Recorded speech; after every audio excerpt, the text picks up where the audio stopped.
The nurse's words hit me like ice water. 3 days, she said, checking her clipboard. You've been here 3 days, Mrs. Collins. My son drugged me, stole my house, and left me here to rot. Now he's about to learn what happens when you corner a woman who taught high school for 40 years. Where are you watching from today? Drop your location in the comments below and hit that like and subscribe button. Let me take you back to how this nightmare began, because honey, you're going to want to know every twisted detail. I'm Margaret Collins, but everyone calls me Maggie. 65 years old, widow of 38 years, retired English teacher, and apparently the world's biggest fool. At least that's what I thought 3 days ago when I woke up in Riverside Psychiatric Facility wearing a hospital gown and wondering why my mouth tasted like chalk. The room was sterile white with bars on the windows, real bars. Not the decorative kind you see on fancy houses, but the thick steel kind that scream, "You're not leaving anytime soon." My head felt like it was stuffed with cotton, and my hands shook when I tried to sit up. That's when Nurse Patricia walked in with her clipboard and her practiced smile. "Good morning, Margaret. How are we feeling today?" "We?" I wanted to ask. "Are you the one who feels like you've been hit by a truck?" "I need to call my son," I managed to croak out. "There's been a mistake." Patricia's smile faltered just a bit. "Your son is the one who brought you here, dear. He was very concerned about your episodes." "Episodes? What episodes?" I'd been perfectly fine 3 days ago. I remember making dinner, watching the news, taking my evening walk around the neighborhood like I had every night for 30 years. The only episode I could remember was discovering that my checking account was missing $15,000, but I'd planned to discuss that with David in the morning. "I want to leave," I said, throwing back the thin hospital blanket. "Oh, sweetie, that's not possible right now. Your son has filed a petition for temporary guardianship. He's worried about your mental state." The words came at me like a punch to the stomach. Guardianship? Mental state? I'd written lesson plans for teenagers for 4 decades. I'd balanced my checkbooks to the penny every month since 1985. I'd been driving myself to doctor's appointments, grocery shopping, and maintaining a 2-story house without help from anyone. "Where are my clothes?" I demanded. "In the closet, but Mrs. Collins, you really should rest. The doctor will want to see you later today." I stood up on shaky legs and walked to the small closet. My blue cardigan, the one David's wife Emma had given me last Christmas, hung there, looking as confused as I felt. My purse was nowhere to be seen. My purse. "Where's my purse?" "Your son took it for safekeeping. He thought it might upset you to worry about those things right now." Those things. Like my driver's license, my credit cards, and the key to the house I'd lived in for 35 years. That's when the fog in my brain started to clear, and the pieces began falling into place like a horrifying jigsaw puzzle. The missing money, David's sudden visits over the past month, his questions about my will, my insurance policies, my investment accounts, his insistence that I needed help managing my finances, and Emma, sweet, helpful Emma, who'd been bringing me homemade cookies twice a week for the past month. Cookies I'd eaten gratefully, never noticing the slightly bitter aftertaste that I'd attributed to too much vanilla. I sat back down on the bed, my mind racing. If David had filed for guardianship, he would have access to everything. My bank accounts, my house, my life savings. The man I'd raised, fed, clothed, and put through college had drugged me and locked me away so he could steal everything I'd worked for. But here's the thing about teaching teenagers for 40 years. You learn to spot a con artist from 50 feet away. Patricia was still hovering in the doorway when I looked up at her with my sweetest grandmother smile. "Nurse Patricia, would you mind terribly bringing me a phone? I'd like to call my lawyer." The color drained from her face faster than water down a sink. "Your lawyer?" Patricia's voice pitched higher than a dog whistle. "Mrs. Collins, perhaps you should speak with Dr. Morrison first. He's very good at helping patients work through their concerns." Concerns. As if being kidnapped and robbed by your own child was something you worked through in therapy instead of criminal court. "Oh, I'm sure Dr. Morrison is lovely," I said, maintaining my teacher voice, the one that could make football players apologize for chewing gum. "But I'm quite certain my attorney will be even more helpful in this particular situation." Patricia fidgeted with her clipboard.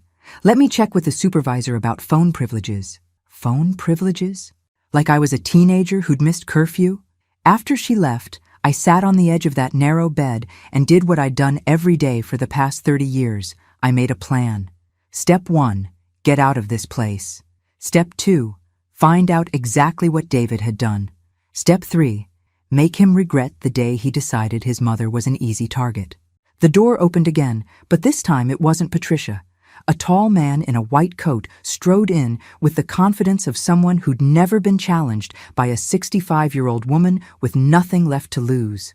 "Mrs. Collins, I'm Dr. Morrison. Your son has told me quite a bit about your recent behavior." "Has he now?" I folded my hands in my lap. "And what exactly did my devoted son tell you?" Dr. Morrison consulted his chart. "Paranoid delusions about money being stolen, accusations against family members, increasingly erratic behavior. He's very concerned." I almost laughed out loud. David had always been clever. I'd give him that. Turn the victim into the villain. Make the crime look like a symptom. "Doctor, may I ask you something? How long have you been practicing medicine?" He straightened his tie. 15 years. Wonderful. In those 15 years, how many patients have you treated who claimed their money was being stolen?" "Mrs. Collins, financial paranoia is quite common in patients your age. How many turned out to be right?" That stopped him cold. He opened his mouth, then closed it again. "Because I taught high school English for 40 years, doctor. Do you know what that means? It means I've read thousands of essays where teenagers tried to convince me that their homework was eaten by dogs, their computers crashed at midnight, and their grandmothers died 12 times in one semester." I stood up and walked to the window, noting that we were on the 3rd floor. Not ideal for escaping, but good to know. It means I can spot a lie from across a crowded room. And my son? He's been lying to me for months. Dr. Morrison scribbled something on his chart. "Mrs. Collins, I understand you're upset." "Upset?" I turned to face him. "Doctor, if someone drugged you, kidnapped you, and locked you in a psychiatric facility so they could steal your life savings, would you call that being upset?" "No one has drugged you, Mrs. Collins. Your blood work shows..." "Shows what? That I had a sleeping aid in my system? The kind that dissolves easily in cookie frosting?" For the first time, Dr. Morrison looked uncertain. "Your daughter-in-law, Emma, has been bringing me homemade cookies twice a week for a month. Sweet girl, terrible baker. The cookies always had this weird, bitter taste, but I ate them anyway because I didn't want to hurt her feelings." I smiled. Funny how good manners almost got me robbed. "Doctor." Morrison was writing furiously now. "Here's what I suggest, doctor. You run a proper toxicology screening on my blood.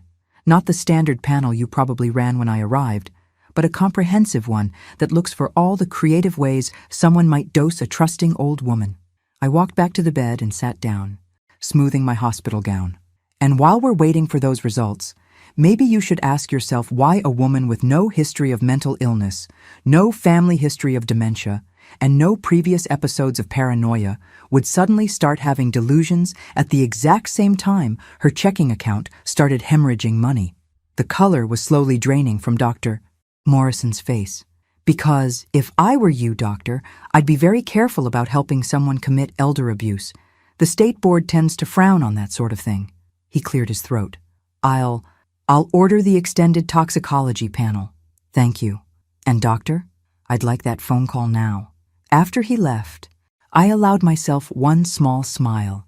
David had made a classic mistake. He'd underestimated his target. But then again, he'd always been too busy to pay attention in my classes. The phone call changed everything. Not because my lawyer William Henderson was particularly surprised. Apparently he'd been fielding calls about suspicious guardianship cases for years. What surprised him was the speed with which David had moved.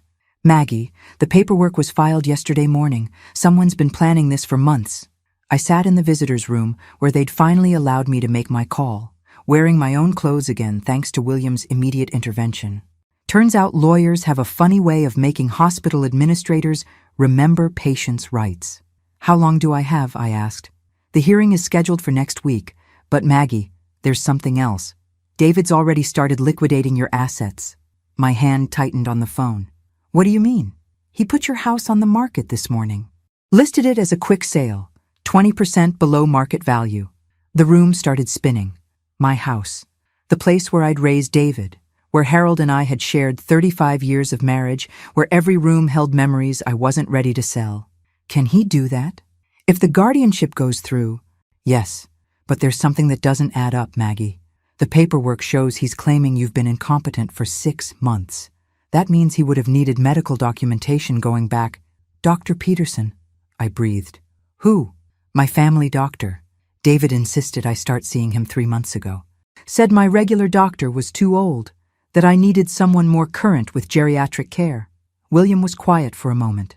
Maggie, I think we need to have a serious conversation about how deep this goes. 2 hours later, I was sitting in William's office, no longer a psychiatric patient, but not yet a free woman either.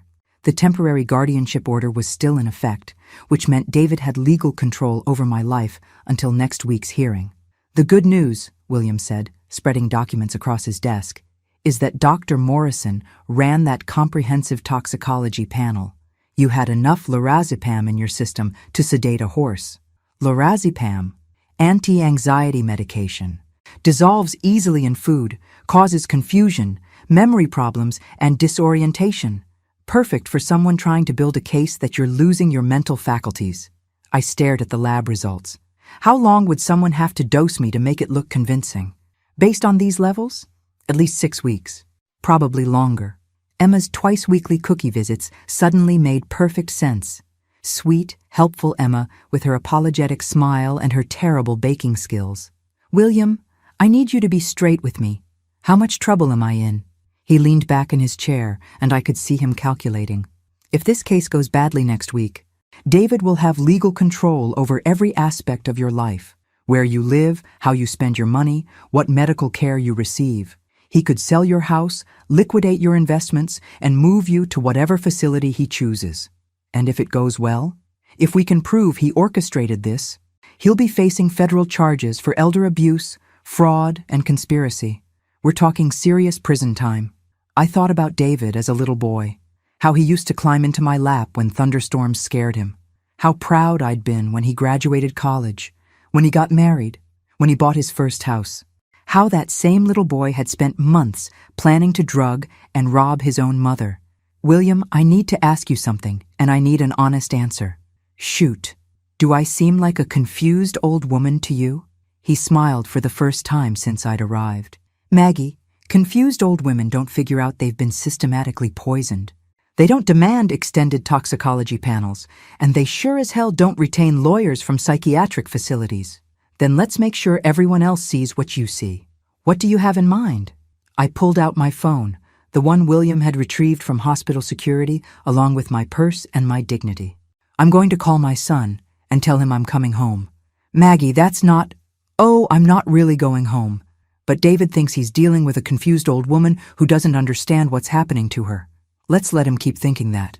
I dialed David's number before William could object. Mom? David's voice was carefully controlled. How are you feeling? Oh, sweetheart, I'm so confused. The doctors say I've been sick, but I don't remember being sick. I could hear the relief in his voice. Mom, you've been having some memory problems. Emma and I have been worried about you. Have we? That's terrible. David, they're saying I can come home now, but I need you to pick me up. I don't think I should drive. Of course, Mom. I'll be right there. After I hung up, William was staring at me like I'd grown a second head. You're going to confront him? I'm going to let him think he's won. And while he's celebrating, I'm going to find out exactly how much of my life he's already stolen. But first, I had one more call to make.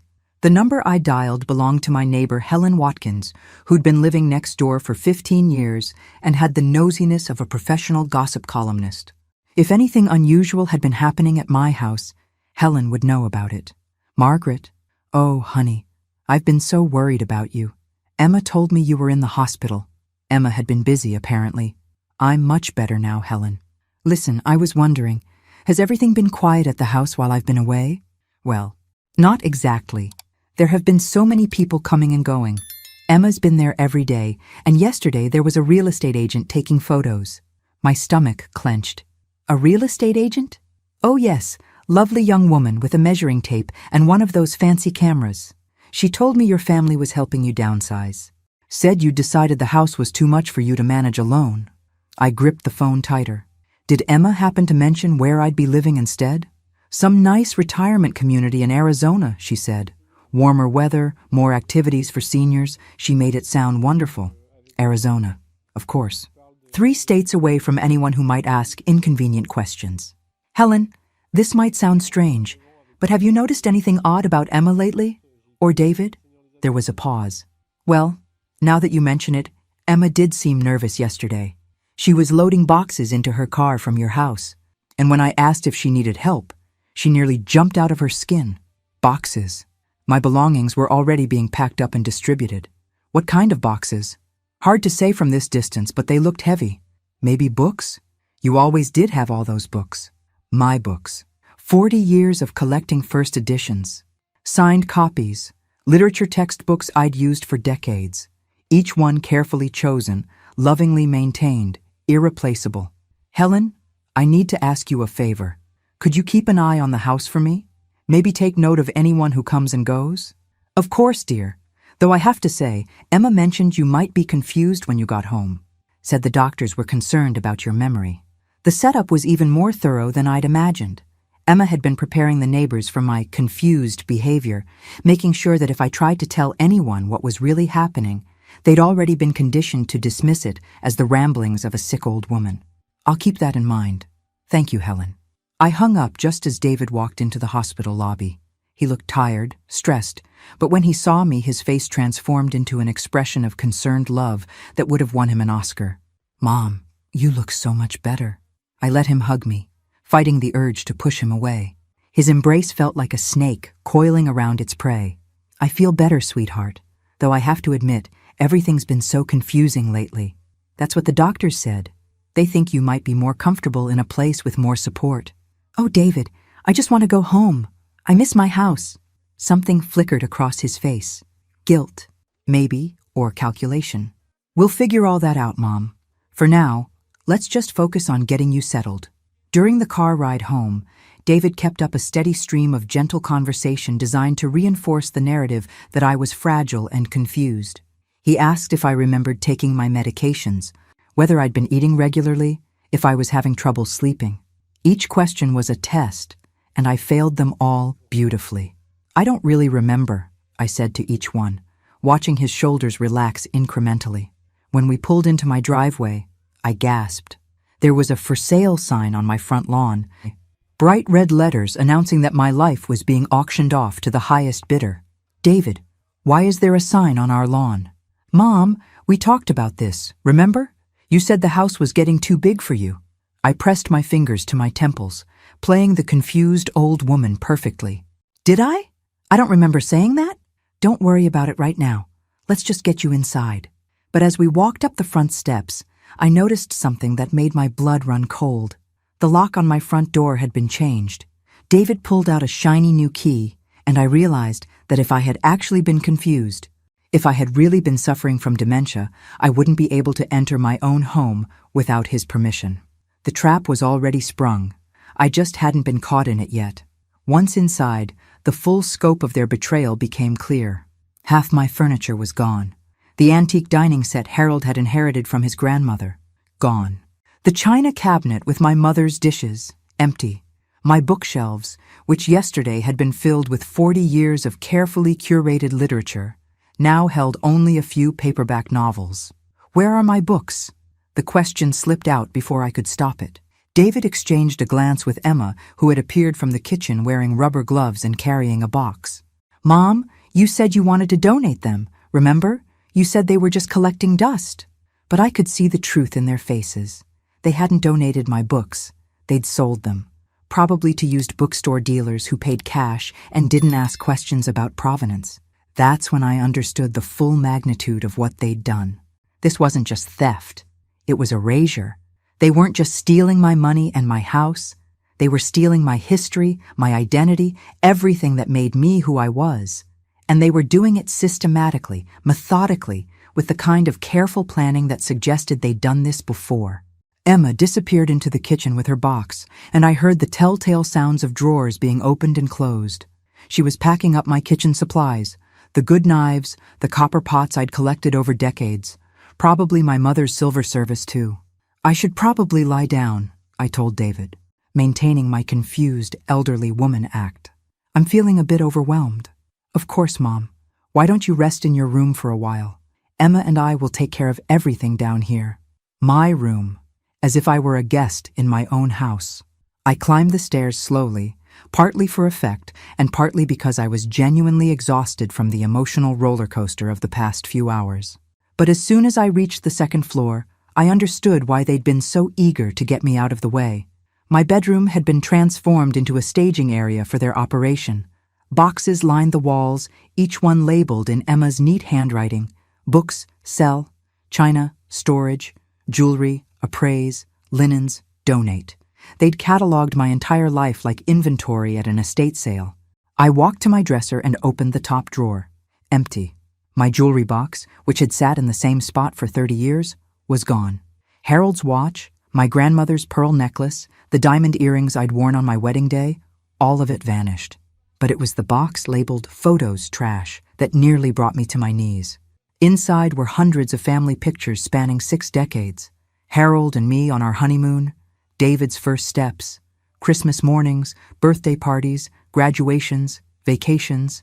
Every precious memory I'd carefully preserved, labeled trash by the people who appeared in half of them. I sat on my bed, which was now the only piece of furniture left in the room, and tried to process the scope of their betrayal. This wasn't opportunistic crime. This was systematic destruction, carried out over months with military precision. My phone buzzed.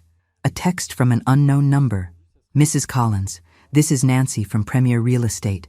We have several interested buyers for your property. Could we schedule showings for this afternoon?" They'd already started showing the house to buyers. While I was locked in a psychiatric facility, strangers had been walking through my home, evaluating my life, making offers on my memories. I heard footsteps on the stairs and quickly shoved the phone under my pillow. "Mom?" David's voice carried a note of artificial concern. "How are you feeling?" "A little better."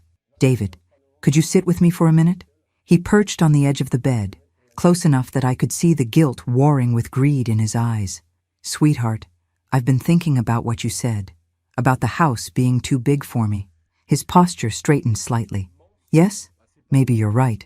Maybe I should consider moving somewhere with more support." The relief that washed over his face was almost comical. "I'm so glad you're thinking about it, Mom.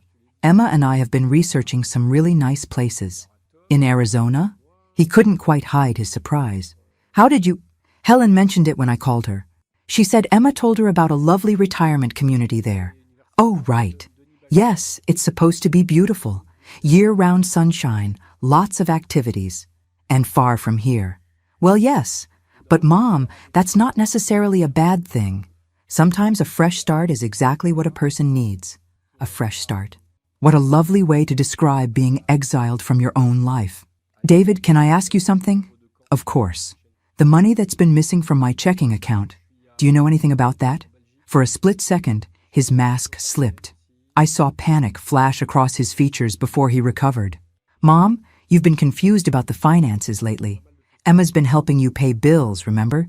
Sometimes you forget you've written checks. $15,000 worth of checks.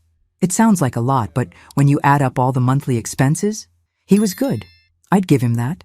If I had actually been suffering from dementia, his explanation would have been perfectly plausible. Memory problems would explain the missing money, the confusion about selling the house, the disorientation about Arizona retirement communities." "You're probably right," I said, giving him a grateful smile. "I'm so lucky to have you and Emma looking out for me." He squeezed my hand, and I fought the urge to recoil. "We love you, Mom. We just want what's best for you." After he left, I sat in that empty room surrounded by boxes of my stolen life and made a decision.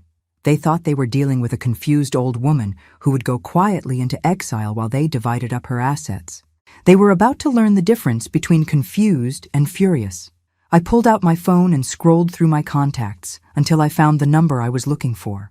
Detective Sarah Martinez had been one of my students 15 years ago, a shy girl who'd blossomed into a confident woman with a badge and a deep sense of justice. If David wanted to play games with his mother's life, it was time he learned that some lessons come with handcuffs. But first, I needed evidence, and I knew exactly where to find it. Detective Sarah Martinez arrived at my house 20 minutes after I called her, dressed in civilian clothes and carrying what looked like a social visit coffee cup. Smart girl. I always knew she'd go far. "Mrs. Collins," she said, giving me a careful hug. "I was so sorry to hear you'd been unwell." The word unwell carried just enough emphasis to let me know she'd done her homework before arriving. Sarah had always been thorough, even as a 16-year-old writing essays about social justice. "Sarah, dear, come in. I've missed you." We settled in my living room, or what was left of it. Sarah's trained eyes swept over the half-empty space, cataloging the missing furniture and packed boxes like evidence at a crime scene. "Mrs. Collins, when you called, you mentioned some concerns about your recent hospitalization." I did indeed. I pulled out my phone and showed her the text from the real estate agent. "Tell me, Sarah, in your professional opinion, is it normal for someone to list their house for sale while they're unconscious in a psychiatric facility?" Her jaw tightened as she read. "No, ma'am, it's not." "I thought not. And would you say it's normal for family members to pack up and sell someone's belongings while they're receiving medical treatment?" "Mrs. Collins, are you saying you didn't consent to any of this?"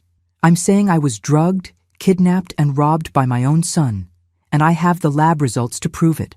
I handed her the toxicology report William had given me. Sarah read it twice, her expression growing darker with each line. "This level of lorazepam.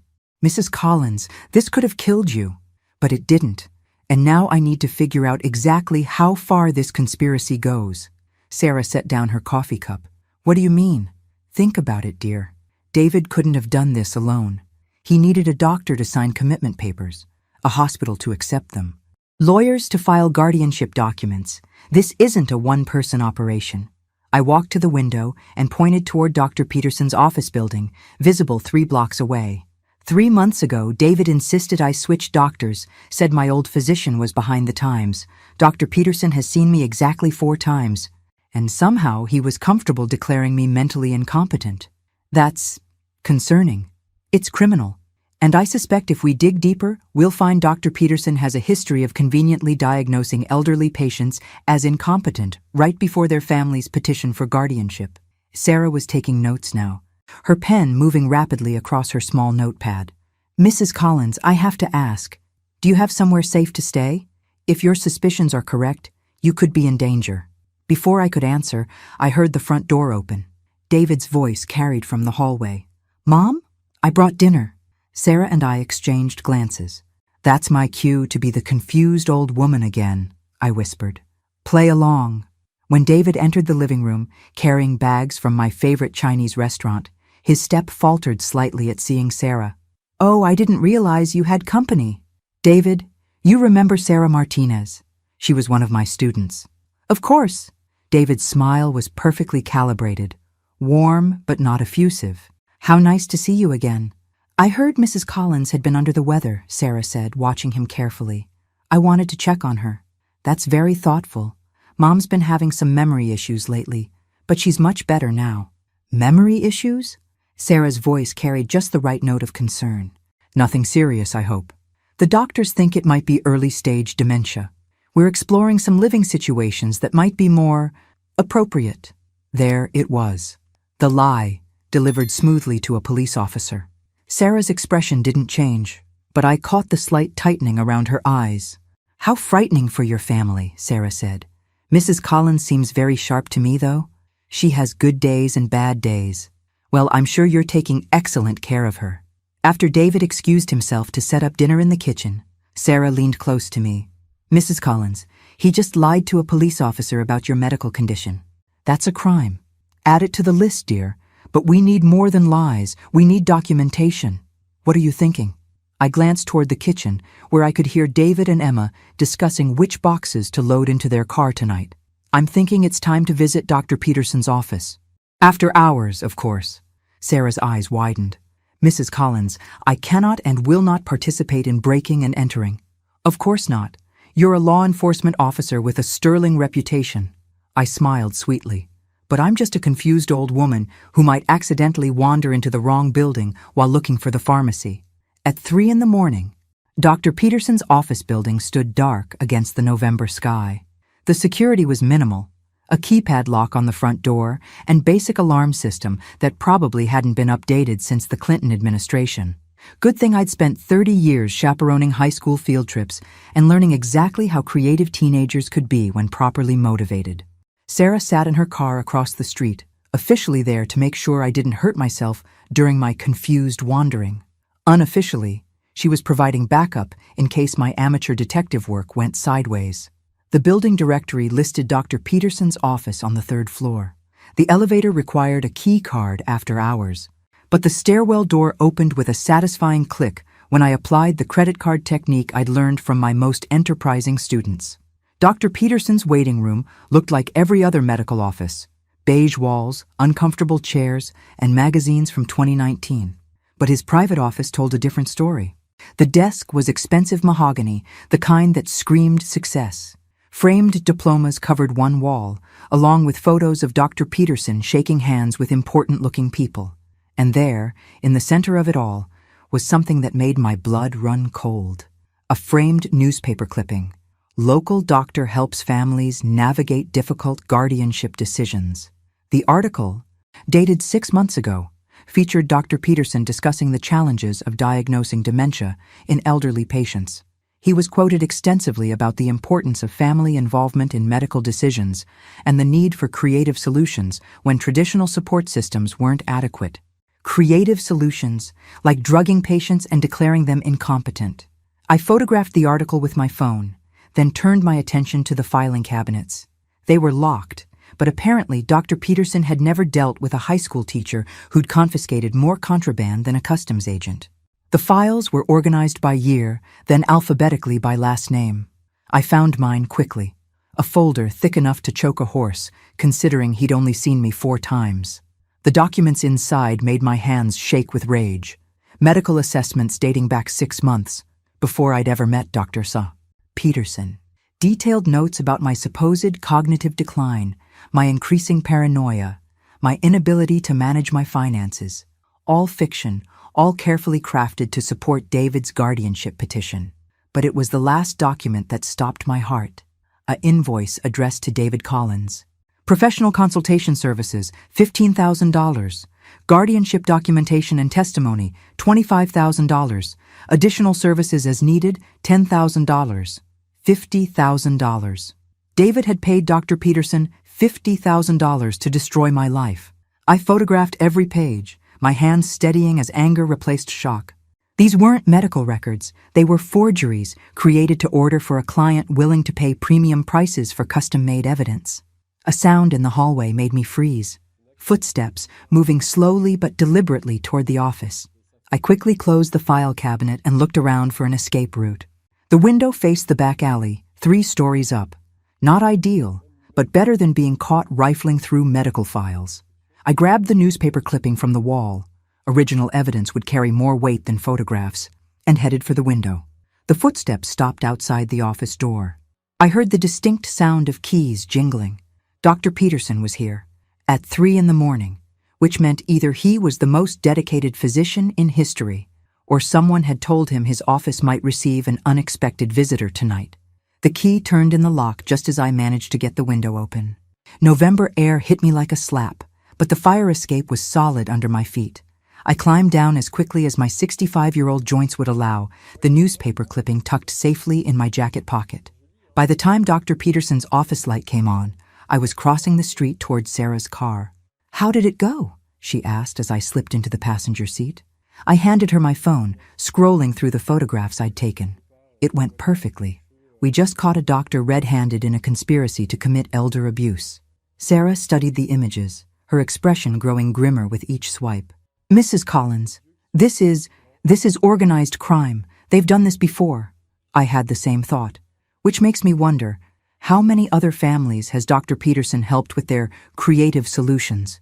We need to contact the district attorney's office immediately. Not yet. I buckled my seatbelt as Sarah started the car. First, I want to know who tipped off Dr. Peterson that his office might be searched tonight. Sarah glanced at me as we pulled away from the curb. "What are you thinking?" "I'm thinking David's been watching me more carefully than I realized. And I'm thinking it's time to find out exactly who else is involved in this conspiracy. But first, I had a phone call to make. At 6 in the morning, I called David from Sarah's guest room where I'd spent what little remained of the night. "Mom, where are you? I came by to check on you this morning and you weren't there." Perfect. He'd been monitoring my movements, just as I'd suspected. "Oh, sweetheart. I'm at Sarah Martinez's house. You remember Sarah? She was one of my students. I got confused last night and couldn't remember how to work the new door locks." The relief in David's voice was audible. "Mom, why don't I come pick you up? We can have breakfast together." "That would be lovely. But David, could you bring Emma? I'd like to talk to both of you about something important." "Of course. What about?" "I've been thinking about what you said. About Arizona. About starting fresh." There was a pause. Then David's voice came back carefully controlled. "Really? I think you might be right. This house is too big, and I've been so confused lately. Maybe I do need more help." "Mom, that's wonderful. Emma will be so relieved." "Relieved. Not happy, not excited for my well-being. Relieved. There's just one thing I need to do first. I want to update my will." The silence stretched so long I thought the call had dropped. "Your will?" "Well, yes. If I'm moving to Arizona, I should make sure everything is properly arranged. I'd like you and Emma to inherit the house immediately, so you don't have to worry about maintaining it while I'm gone." I could practically hear the gears turning in David's head. If I signed over the house before the guardianship hearing, he wouldn't need the court order. He'd have everything he wanted without the legal complications. "Mom, you don't need to worry about that right now." "But I do worry, sweetheart. I've been having so many memory problems lately.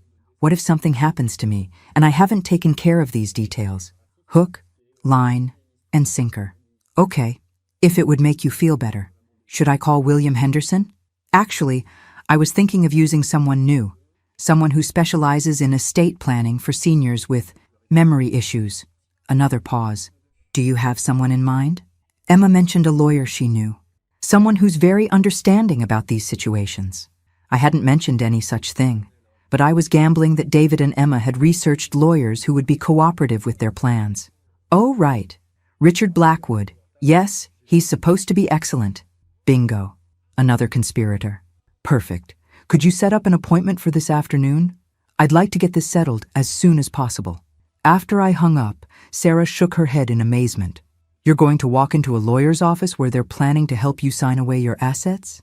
"I'm going to walk into a lawyer's office wired for sound and accompanied by a police detective. Mrs. Collins, you can't officially investigate without probable cause, but you can accompany a concerned citizen who's asked for your help navigating a complex legal situation." Sarah poured herself another cup of coffee. "What makes you think this Richard Blackwood is involved?" "Because David knew exactly who I was talking about when I mentioned Emma's lawyer recommendation. That suggests prior discussion, prior planning." I pulled out my phone and showed her the photos from Dr. Peterson's office. "Look at the dates on these fake medical assessments. They go back 6 months. That means David has been planning this since last spring. You don't spend 6 months planning elder abuse without lining up all your support team in advance. So we're talking about a conspiracy involving your son, your daughter-in-law, a doctor, and a lawyer. At minimum. And I suspect if we dig deeper, we'll find this isn't their first time." My phone rang. David again. "Mom, good news. Richard Blackwood can see you at 2 this afternoon. He's very excited to help you get your affairs in order. I'll bet he is." "That's wonderful, dear. Should I meet you there?" "Actually, Emma and I thought we'd pick you up. We want to make sure you don't get confused about the address." Of course they did. They wanted to control every aspect of the meeting, make sure I arrived in the right frame of mind, confused, dependent, grateful for their guidance. Perfect. I'll be ready. After I hung up, I looked at Sarah. "Detective Martinez, would you be interested in attending a very interesting legal consultation this afternoon? What do you have in mind?" "I'm thinking it's time to let David and his friends show us exactly how their operation works. From the inside. But first, I had one more call to make, to someone who'd been conspicuously absent from this entire situation. My daughter Jennifer, who lived in Portland and hadn't spoken to her brother in 2 years. It was time to find out why. Jennifer picked up on the second ring, her voice sharp with worry. "Mom? Oh my God, I've been trying to reach you for 3 days. David told me you were in the hospital, but when I called, they said you'd been discharged." 3 days. She'd been trying to reach me for 3 days, which meant she knew something was wrong. Jennifer, where are you calling from? The Portland airport. I'm flying home right now. Mom, I need to tell you something about David, something I should have told you years ago. My hands started shaking. What kind of something? He did this before, to Emma's grandmother. The world tilted sideways. What? 3 years ago, right before they got married. Emma's grandmother Eleanor started having memory problems. David convinced Emma that Eleanor needed professional care, helped her find a doctor who diagnosed dementia, got her moved to a memory care facility. I sat down hard in Sarah's kitchen chair. Sarah was watching me intently, clearly picking up on the gravity of the conversation. Eleanor died 6 months later, Jennifer continued. Natural causes, the death certificate said, but she'd been healthy as a horse before the diagnosis. And after she died, Emma inherited her entire estate, $200,000 plus Eleanor's house. Jennifer, why didn't you tell me this before? Because I couldn't prove anything. And because David threatened me. Threatened you how? He said if I ever repeated my crazy theories about Eleanor's death, he'd make sure everyone knew about my drinking problem. He said he'd have me declared an unfit mother and take custody of the kids. Jennifer had struggled with alcohol after her divorce, but she'd been sober for 5 years. The threat was real enough to keep her quiet, especially with 2 young children to protect. Mom, when David called to tell me you were sick, he asked about your will. He wanted to know if you'd left everything to him or if it was split between us. What did you tell him? I told him I didn't know. But Mom, the way he asked, it was like he was calculating something. I thought about the fake medical records, the premature house sale, the systematic stripping of my belongings. Jennifer, I need you to do something for me. When you land, don't come to the house. Meet me at Sarah Martinez's address instead. I gave her Sarah's address and hung up, then turned to look at the detective. We're not dealing with opportunistic thieves, I said. We're dealing with serial killers. Sarah's face went pale. Mrs. Collins, they killed Emma's grandmother, and they were planning to kill me. The lorazepam overdose wasn't supposed to make me confused. It was supposed to stop my heart and make it look like natural causes. I pulled out my phone and called William Henderson. William, I need you to check something for me. I need to know if Dr. Peterson has signed death certificates for any elderly patients who died shortly after being diagnosed with dementia. Maggie, what are you thinking? I'm thinking we need to expand our investigation beyond elder abuse. I think we're looking at murder. 2 hours later, William called back with information that confirmed my worst fears. Maggie, Dr. Peterson has signed death certificates for 7 elderly patients in the past 3 years. All of them died within 6 months of being diagnosed with dementia. All of them had family members who inherited substantial assets. All of them? Every single one. And here's the kicker. 3 of those families used the same estate planning attorney, Richard Blackwood. Richard Blackwood. I looked at Sarah, who had been listening to my side of the conversation with growing alarm. Detective Martinez, I think it's time to call in some backup.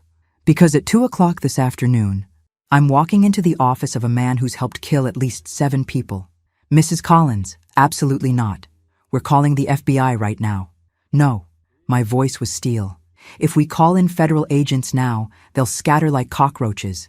David and Emma will disappear, Dr. Peterson will destroy his records, and Blackwood will claim he was just following his client's instructions.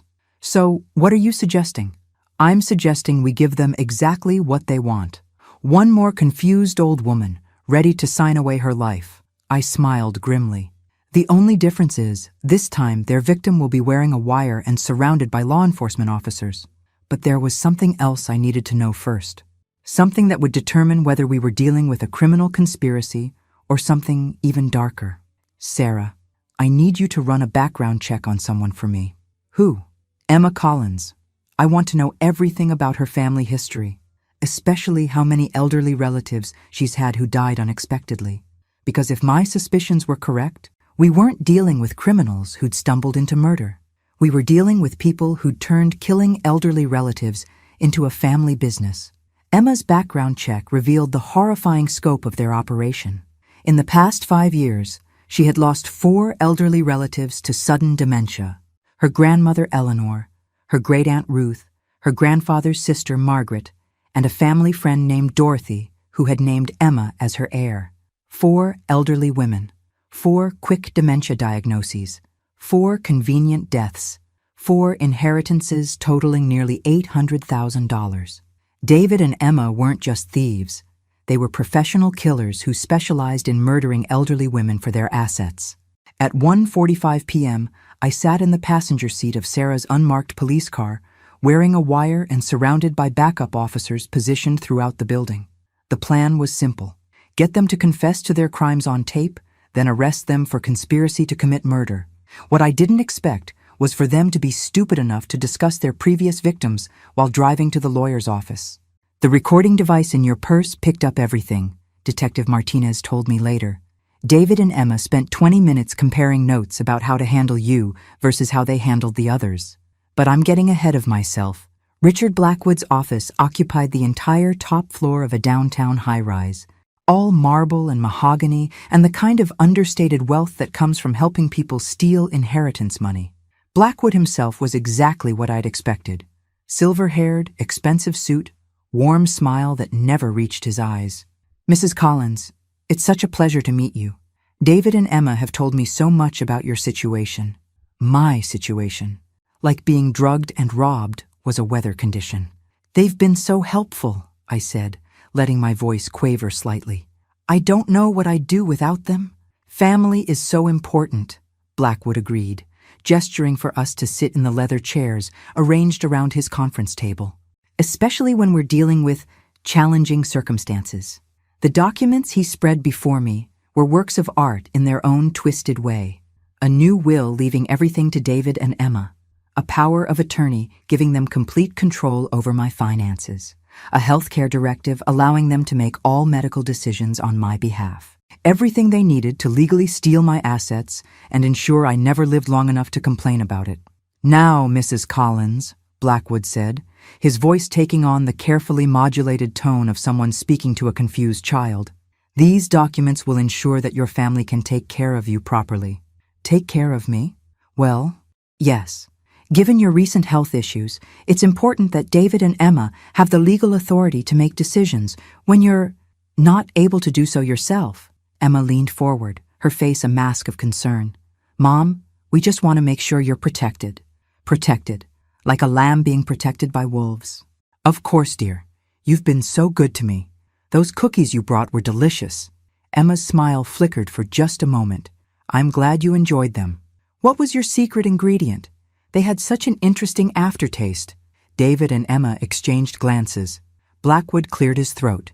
Mrs. Collins, should we review these documents? But I wasn't finished. Emma, you must have learned your baking skills from your grandmother.